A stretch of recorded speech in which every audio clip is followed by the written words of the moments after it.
Applying the 80-20 principle to your time does not mean that you simply need to use your time better, take less breaks, or spend more time planning the rest of it. All of that falls under time management. Instead, the application of this rule entails a complete time revolution, which is a fundamental shift in the way you think about time itself. Time management comes with the constant pressure of using your time effectively, but this doesn't improve the way you use your time. It only brings frustration, long working hours, and an addiction to finding better and better ways to manage time. The Pareto principle does away with these marginal improvements in the usage of our time. It refuses to accept that we can come up with a routine wherein 100% of our time can be used productively. Far from frantically doing the most in the least amount of time, this rule assumes that we have more than enough time to achieve all our important goals. This is because the principle operates with the assumption that time is cyclical and not linear. It doesn't just come and go, forever lost to history. It comes repeatedly, bringing with it new opportunities to learn and improve. To begin your time revolution, you'll need to change the way you approach your time, and there are a few things you can do to achieve this. Perhaps the most important step here is to dissociate the mental connection between effort and reward. It's also time to let go of the guilt that comes with time spent unproductively. The 20% of people who own 80% of wealth are also 20% of the workers or businessmen who enjoy their work 80% of the time. A third way you can change your approach toward time is by taking ownership of it. If 20% of your time gives you 80% of your results, the remaining 80% of your time is likely being spent on tasks that were undertaken for others. Obviously, it isn't possible to rid yourself of obligations and completely avoid doing things for others, especially as an employee.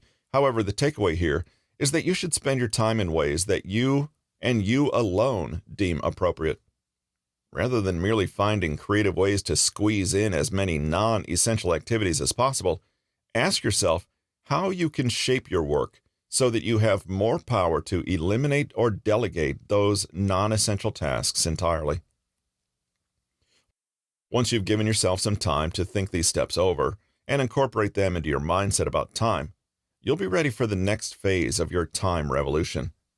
This phase has everything to do with the 20% of your time that gives you 80% of your results. Start by identifying which 20% of your time is being spent most productively. Give yourself a few days to a week for observing this, and make sure to note down the times when you're most and least productive.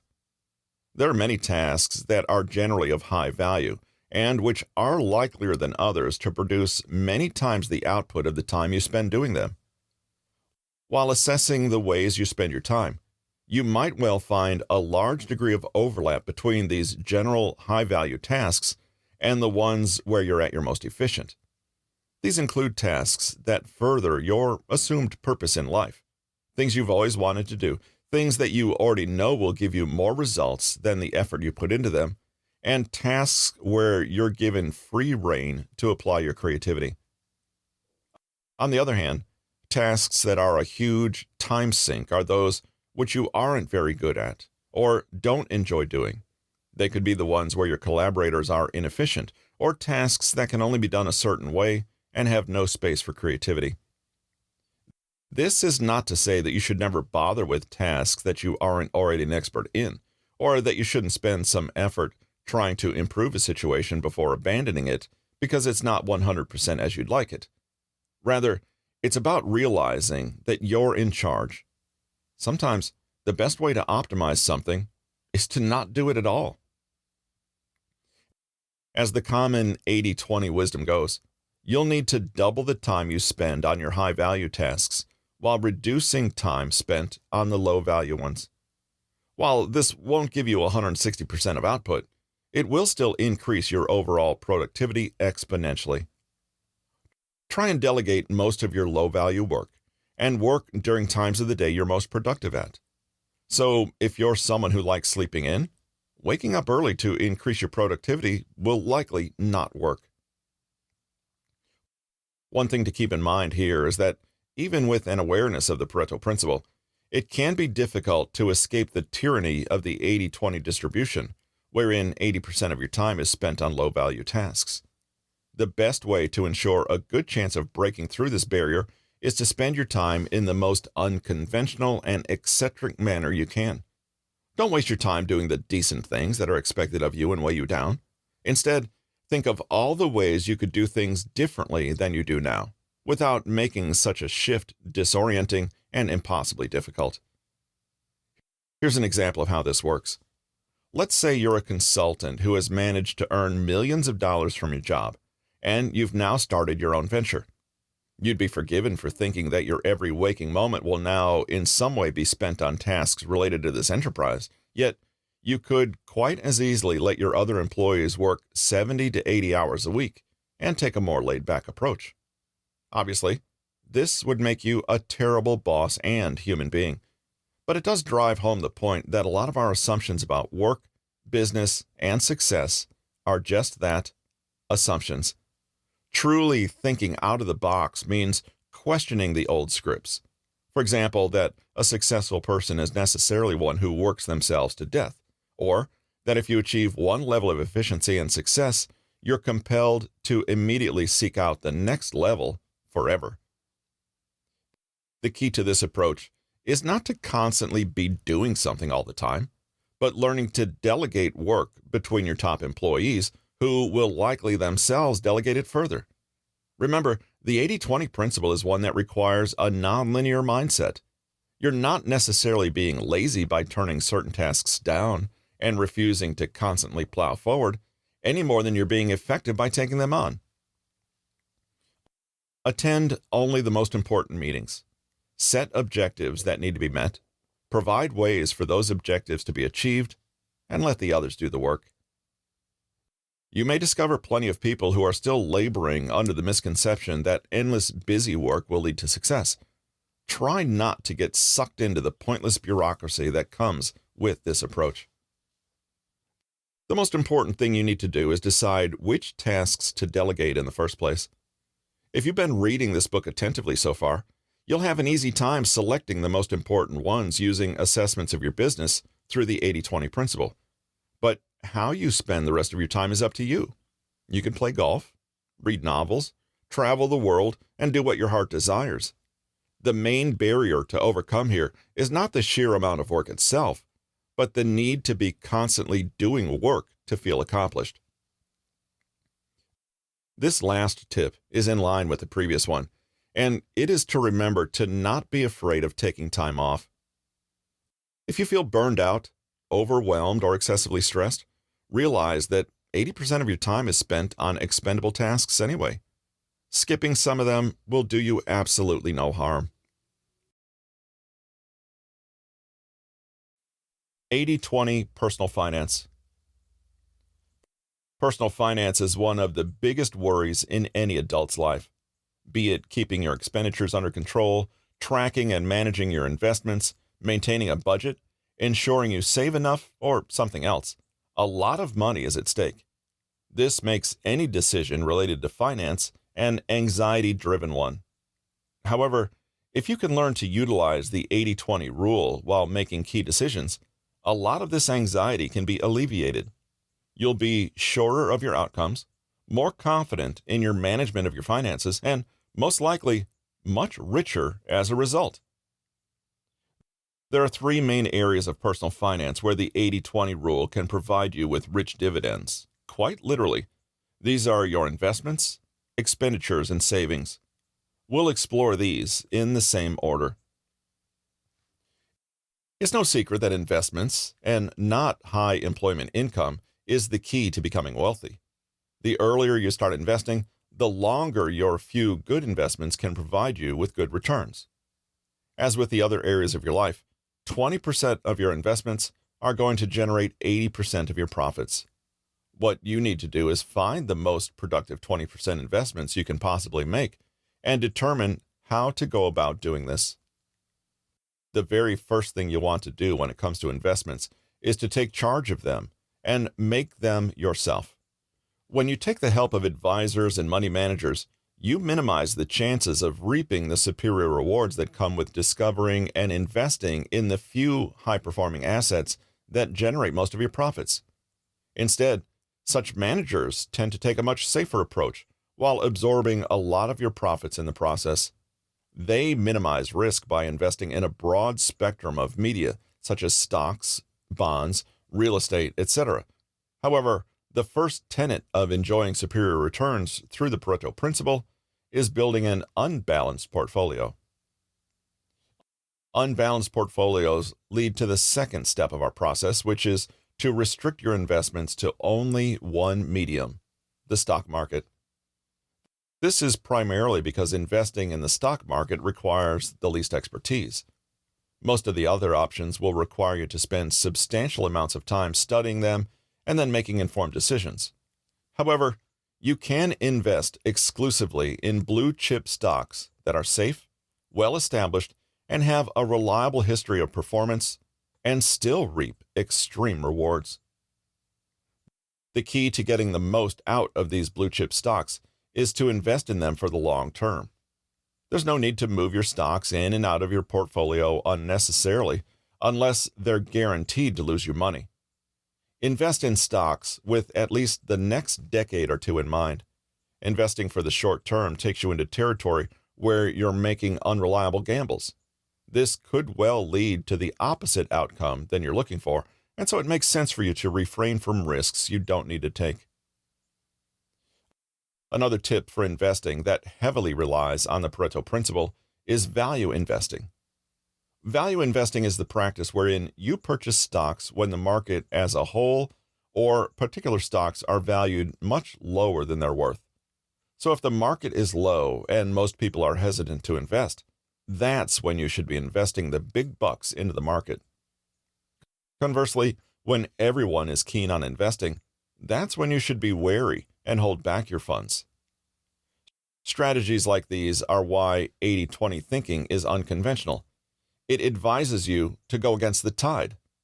Because of the cyclical nature of the stock market, value investing, when done right, will inevitably lead to big rewards.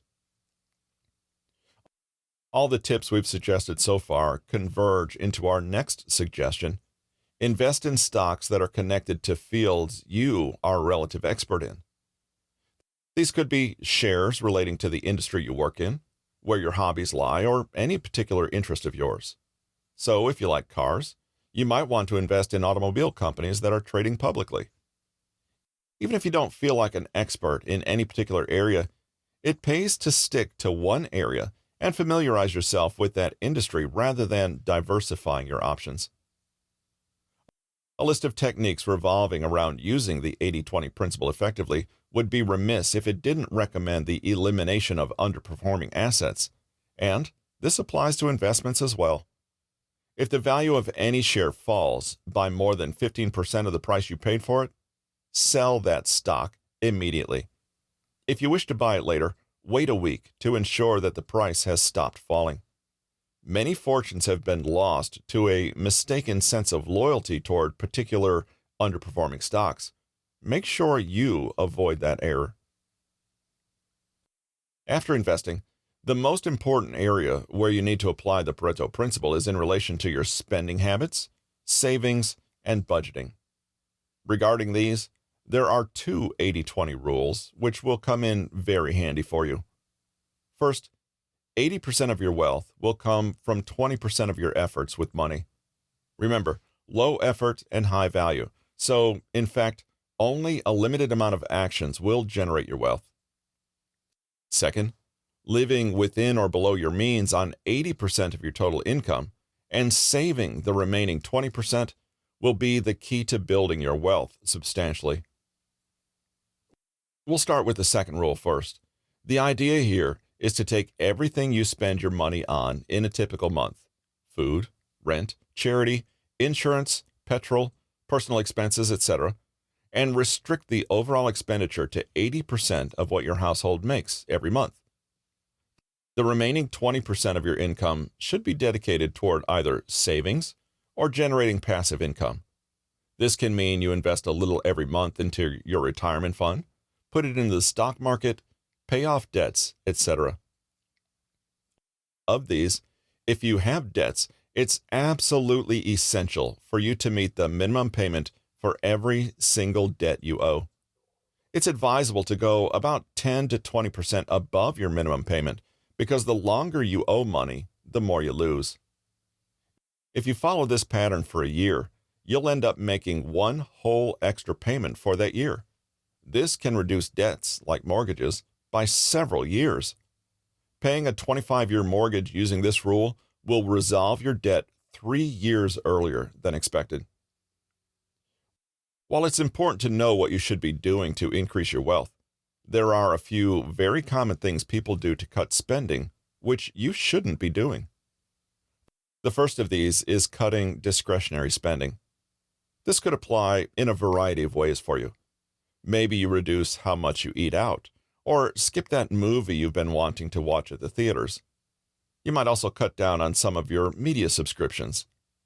While all of these tactics will save you money, they're unlikely to make any significant difference to your overall financial situation. However, what they will do is prevent you from enjoying the things you like doing. Although it's possible for you to find cheaper ways to do the same things, it's likely that this strategy will only leave you frustrated. A second option that many opt for is working overtime. Again, many people do this because it does help in some ways. If you can find the overtime hours to work consistently, it might help you improving your financial situation somewhat. However, overtime isn't a good long-term strategy toward growing your wealth or managing your finances. It also goes against all the principles of sound 80-20 thinking. If you're in need of urgent money due to some debts, this might be a feasible option in the short term, but as a general rule, working extra is another strategy that requires too much effort and provides too little return to be worth it for any extended period of time. As you may have noticed, underlying everything we've discussed so far is the 80-20 way of thinking. Be unconventional in your approach toward finances, particularly when it comes to investing. Be reasonably hedonistic in terms of spending, and don't cut out expenses for things you enjoy and look forward to. Don't be linear and do the things everyone else is doing, like developing diversified portfolios or working overtime. Lastly, manage your budget and spending habits in ways that are reflective and suited to you. 80-20 health and fitness. When it comes to eating healthy, social media is always abuzz with the latest fads that supposedly guarantee results. From intermittent fasting to paleo, keto, going vegan, Atkins, etc., there are a ton of options out there, and none of them keep the 80-20 principle in mind. They demand wholesale changes in your diet and lifestyle, which you might manage in the short term for positive results. But are you willing to be vegan for the rest of your life? It might be a struggle for some. Healthy eating programs are plagued with an emphasis on short-term results and expending excessive resources in that pursuit, while completely ignoring the long term. The very phrase, being on a diet, means that at some point you're going to be off it, which discourages actual meaningful change in your habits. This is where the 80-20 rule becomes so important. It gives you a framework to follow that can actually be sustained for the rest of your life through minimal effort. Remember, we're trying to do less here. The golden rule you'll want to remember here is that 80% of the calories you consume in a day should come from healthy sources, while the remaining 20% can be expended on foods you enjoy. The key here is to fit the 80% with foods you enjoy as well, to minimize the amount of change you need to make to your existing eating habits. As always, it's important to remember that the numbers don't need to be 80 and 20. In this case, it's much more likely that the ratio will be even more lopsided and inexact. However, this depends primarily on whether your goal is to lose weight or maintain the level you have right now. With the former, you'll want to minimize indulgence, but with the latter, you can leave 20% for foods you like eating. Let's assume you consume an average of around 2,000 to 2,200 calories a day. This leaves you with about 400 to 500 calories to indulge yourself with. However, that number is lower than it seems. You'll likely exhaust it with a bottle of Coke, an energy bar, or a few peanut butter sandwiches. As such, it helps to be a little calorie conscious when it comes to what you're eating. Once you familiarize yourself with the basic calorie values of foods you generally eat, this becomes an almost intuitive process that doesn't require any calculation or effort. While calorie counting isn't essential, and you can still get by without it, it's definitely advisable. One common way that people use the 80-20 diet is on a weekly basis and not daily. This means that throughout the first 5 days of the week, you stick to the 80% healthy foods you're eating and only allow indulgences on the weekends. That amounts to approximately 4 meals in a week where you can eat without worrying too much about calories. However, even here, some moderation is key. Don't let yourself slack off too much while indulging your cravings, and try to still get in some nutrients. Otherwise, you'll feel terrible and risk losing the health gains you've achieved. Furthermore, pay attention to your portions, regardless of whether you're eating healthy or indulging. Overeating is a huge cause of weight gain, and one you'll want to avoid, especially if you're white-knuckling through the week. It's imperative that you fill your 80% with foods you like. Otherwise, you're going to torture yourself for 5 days a week and end up gaining weights on the weekends. Try including as many fruits, lean proteins, and whole grains as possible. Also, try to cut down on alcohol. These are simply empty calories that will quickly drive your weight up. If you find yourself struggling to lose weight with an 80-20 plan, you might want to consider switching to a 90-10 routine. This will reduce your indulgent meals from 4 a week to just 2.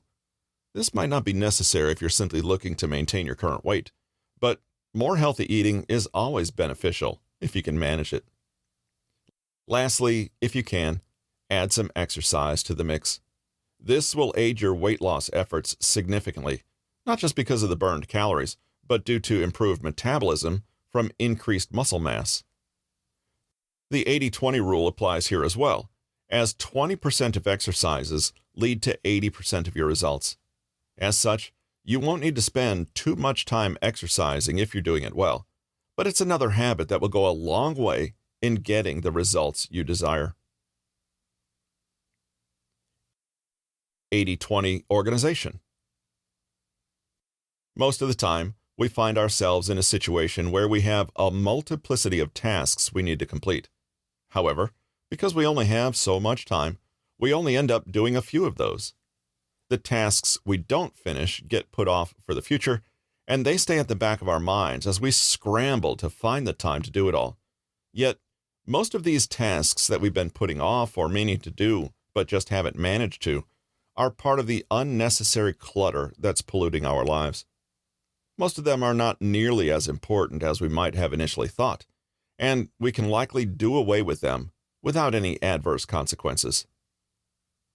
Through the 80-20 principle, you can identify the tasks that matter and are actually important to you, while separating the 80% of the meaningless clutter that's a constant presence in our lives, but isn't productive or meaningful in any way. Decluttering your life is where the relative aspect of 80-20 thinking shines through. Spend some time thinking about what it is you really want to do and the activities or tasks that you consider important. Are you really going to read all those books on your desk? Do you truly need to complete every single task on your list? Or can you delegate some and get away with not doing some of the others? What are the biggest things you're spending a large portion of your time on that aren't aligned with your goals in life? Be totally honest with yourself, especially since such reflection can often involve tough decisions. If a lot of your clutter has to do with work, ask yourself whether you'd really be at your current job under more ideal circumstances. If you're a student studying for a major you aren't particularly passionate about, think about whether you want these tasks and others similar to them to stay with you for the foreseeable future. Alternatively, There are also probably things you like doing which use up too much of your time. As we've stressed, there's no need to completely eliminate things you enjoy, but ask yourself if you could spend a little less time watching television. Maybe you could use some of the time you spend scrolling on your phone more productively. If an activity is central to your leisure time, you can probably get away with keeping it intact. However, there are definitely others that can be eliminated or reduced. This is one of the big advantages of decluttering your life through the Pareto principle. It forces you to make decisions you otherwise would not have considered. This applies to both things you like and those you dislike doing. So, how do you actually go about decluttering your life? One effective way is to take a more methodical approach and create an 80-20 audit sheet. List all the activities you do regularly or need to do, and segregate them based on whether they are consistent with your major goals in life or not. Of course, some tasks won't be extremely important, but you'll have to do them anyway. Keep those, but be ruthless in your selection. Based on what your audit sheet looks like, you can then start compiling a daily planner that has more tasks related to the 20% most important activities rather than those that simply clutter up your life. It's likely that at least some of the clutter you want to eliminate or reduce from your life involves things you habitually do. For example, it's possible you're accustomed to playing video games for a certain number of hours every day. Maybe you like consuming alcohol to relax, which renders you indisposed for the rest of the night.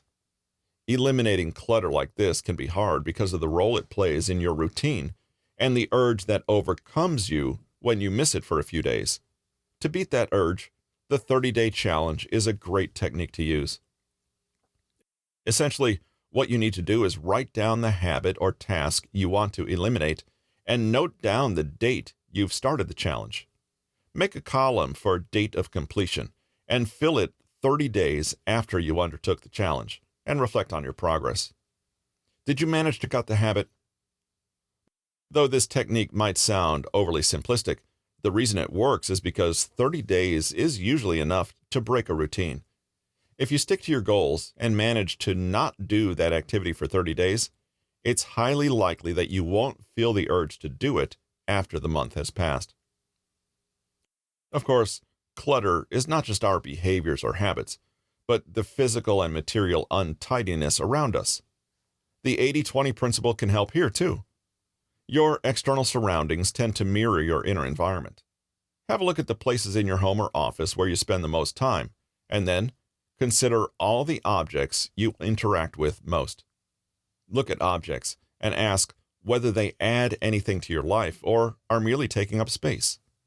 Even worse, could some clutter be actively getting in the way of what's important?